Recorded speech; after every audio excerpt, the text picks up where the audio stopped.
Hey, good evening, everyone. This is Mike. Welcome back to my channel and another episode of Movies from A to Z. And today we're doing the letter G, all right? So I've chosen Gun Crazy from 1950. Gun Crazy, a classic film noir action thriller.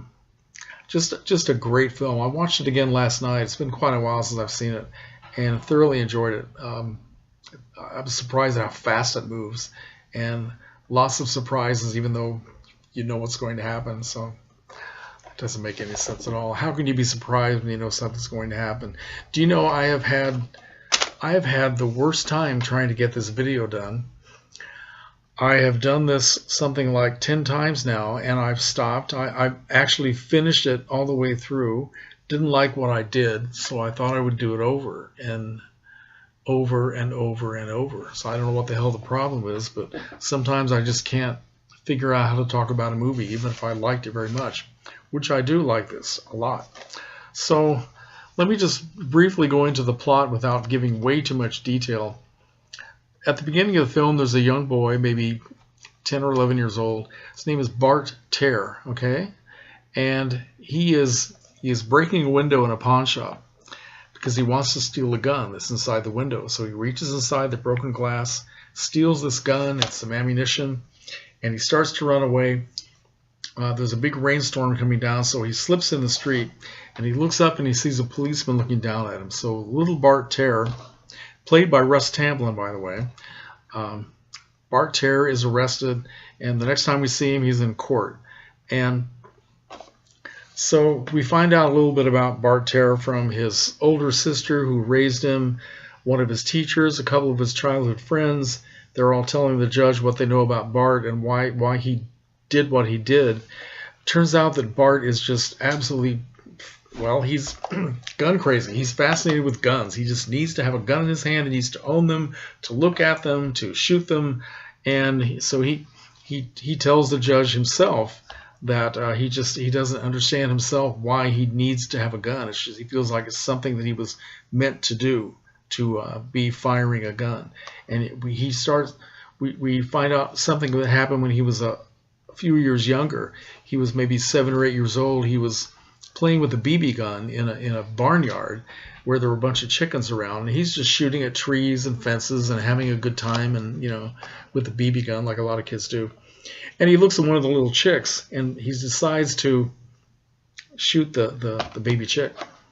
And when he does, he's devastated. He just starts weeping, and he realizes that he is never going to be able to kill anything. And we find out a couple of other incidents that happen as the film progresses, where he can fire at let's say he can fire at a car tire to stop them from chasing him or something like that, but he can't actually fire at another person.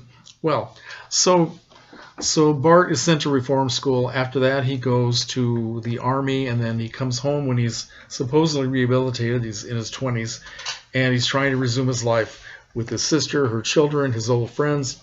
His old friends invite him to go to this sideshow carnival that's come to town, and they start to watch this sharpshooting event. And the headliner is a beautiful young girl named Annie Laurie Starr from London, England. And she's sexy as hell. Cute little blonde, wearing a cowgirl outfit with a hat and tight pants. And she's played by Peggy Cummins. And as soon as she and Bart see each other, he's in the front row of the audience, and you can see this attraction right away, and a little bit of competitiveness as well. She does her shtick with the gun. She's target shooting and doing all kinds of tricks. Then there's a challenge where anybody in the audience can come up and make a bet with some money, in this case $500, and see if they can do something better than she does. Well, Bart comes up, and he does, and you can see that there is a lot of feeling between them. So anyway, he does so well in this little challenge that he gets hired by the carnival to join the act. So they give him a cowboy outfit with a hat and all this stuff, neckerchief. And so, of course, he and Laurie, they just call her Laurie, not Annie Laurie, They start falling in love with each other. There's a huge attraction between the two of them, which gets them fired from the carnival because the guy who's running the show was having an affair with Lori, and he's not very happy. So they're out of a job, but they decide to get married, and then after that they decide what they're going to do with the rest of their lives. Well, the honeymoon goes very well. I mean, they're just deeply in love with each other, and we have this nice romantic sequence of scenes where they're dancing and they're, you know, just gazing into each other's eyes. But then the honeymoon ends, as they all do, and Annie is not happy. Annie, I'm sorry, I'm calling her Annie again. That's because that's her first name, and in the movie they always call her Lori. So forgive my mistake. Lori is not happy. She wants money. She wants things. She wants jewelry. She wants make coats. So her solution to all this economic difficulty is not for him to get some dumb job that brings home $40 a week. She wants to use their knowledge of guns to rob banks and gas stations and stores, etc., etc. So they become another version of Bonnie and Clyde. And the robbery scenes are very cool because they're wearing their cowboy outfits, and it's almost like they're doing a parody of the Old West. You know, they park the car outside the bank and then they're shooting it just to scare people, not to kill anybody, and running away with money and stuff like that. So they start to get a reputation, and they start to pick up a little money, and it just sort of mushrooms after that. And so they plan this very complicated robbery at a meat packing company, where they decide to get jobs so they can sort of scope the place out and make all these plans. This is going to be a big robbery, right? So she's working in the office, and he gets to work out in the warehouse with the carcasses. He gets the bloody job. And they rob this place. And a few things go wrong. You know, not everything in every robbery goes the way you expect it's going to. So as they're running from this place with the money, she fires her guns at a couple of people, and she kills a couple of people. First time she has ever killed anybody when they were robbing banks. He doesn't find out about the fact that she's killed anybody until they get to their hideout, some hotel someplace, and he reads it in the newspaper, and he's not happy. So he wants to stop. She convinces him through her feminine sexuality to keep going, and so they just do one more, right? Well, so I'm telling you way too much here. This is going on too long. It's a fascinating character study. It's a fascinating action film, and Peggy Cummins is terrific.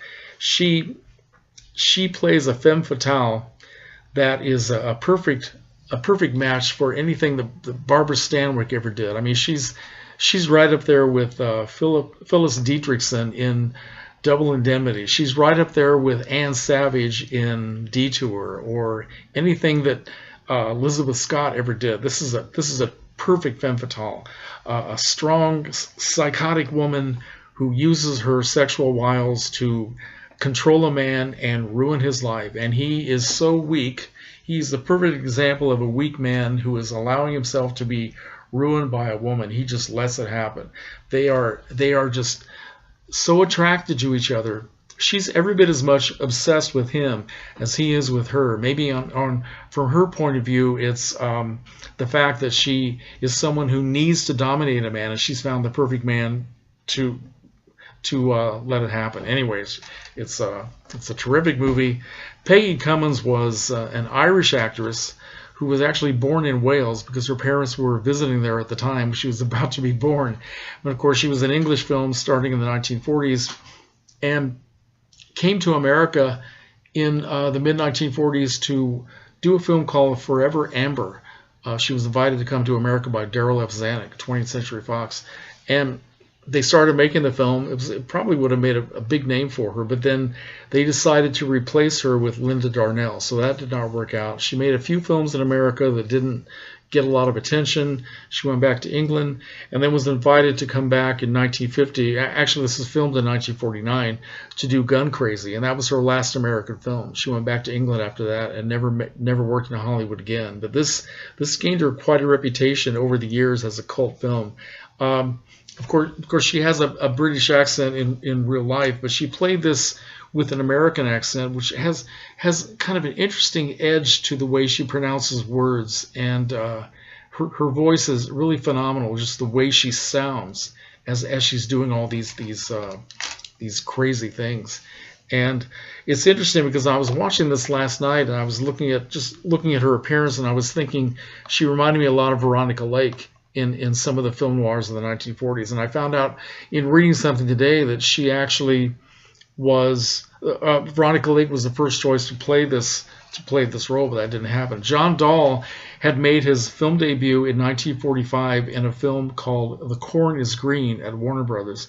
It was the Bette Davis picture, a very prestige picture, and he got a nomination for Best Supporting Actor from that film. But his career never really took off. He had a contract with Warner Brothers for a while, and then it was dropped, and he only ended up making about, I think it was 8 or 10 films in his entire career. And he, of course, was very famous for doing the Alfred Hitchcock film Rope in 1948, 2 years before Gun Crazy.